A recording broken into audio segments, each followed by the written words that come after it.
Elgin Gray. I'm the Adult Learning and Interpretation Manager here at Vizcaya Museum and Gardens. And I wanted to give you a little bit of background as to why we're here tonight. So this is from our Contemporary Arts program. It was first introduced in 2006, and it was inspired by Vizcaya's original owner, James Deering. So last semester, New World School of the Arts film students met with 4 of Vizcaya's former CAP artists to discuss their artistic backgrounds, inspirations for their works, and the logistics of developing and implementing their works on site.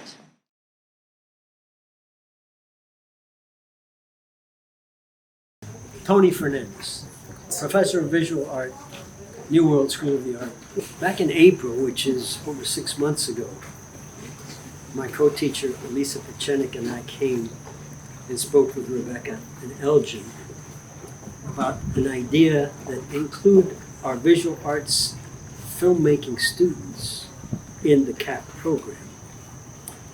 That led to lots of meetings and visits by the students here during the fall semester, as well as interviews by 4 of the former CAP artists. And all of that resulted in the films that are on display here tonight.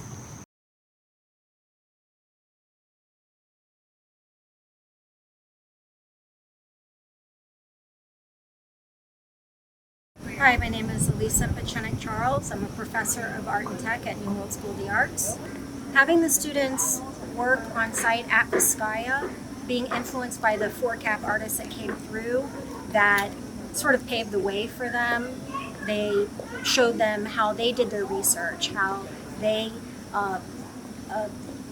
went past their stumbling blocks to be able to finalize their projects and just delve into the research. That really kind of set the tone. The students really just started to wander off and take ownership of their own films.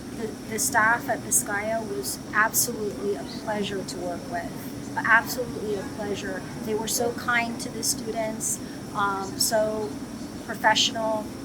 So they educated the faculty first, Tony and I, on as to what was going on. We were able to relay that to the students, and the whole process was just phenomenal. I hope we'll have more partnerships with Vizcaya in the future. I think New World School of the Arts and Vizcaya, it's a match made in heaven.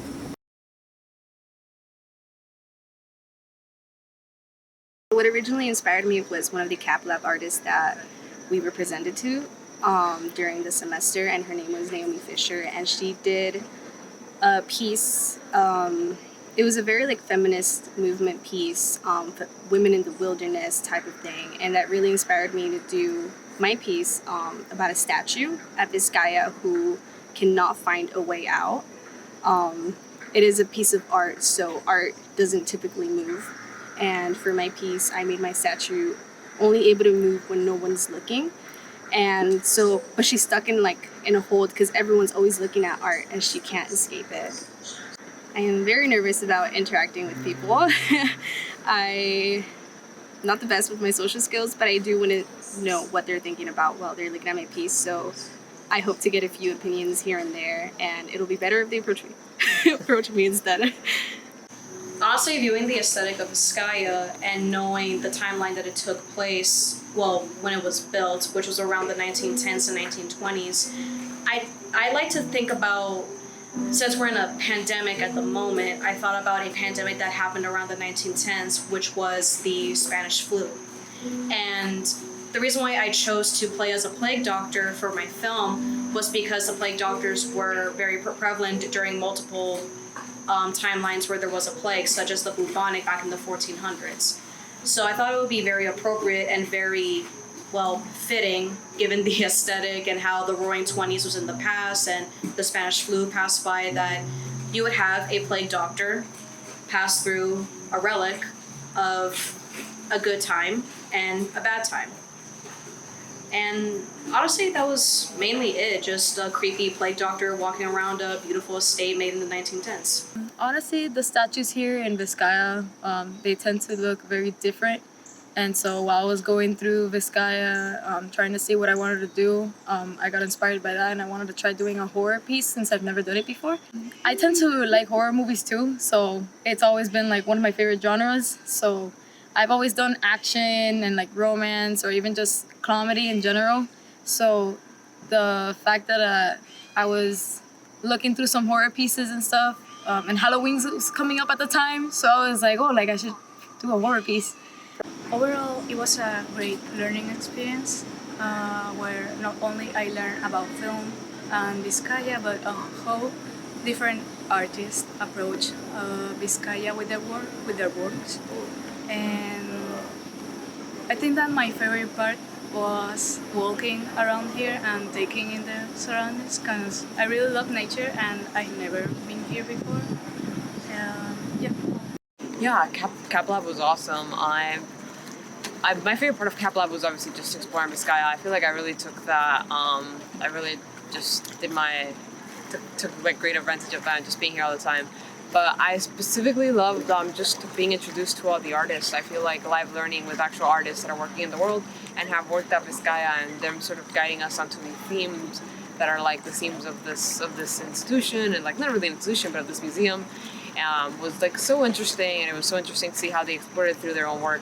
And I think it's really important when you're teaching art to sort of really bring in live artists, and it was just a great theme, and it was like such a beautiful place. It was so enchanting. So that was like a wonderful experience. No, I love Vizcaya. Please invite me again.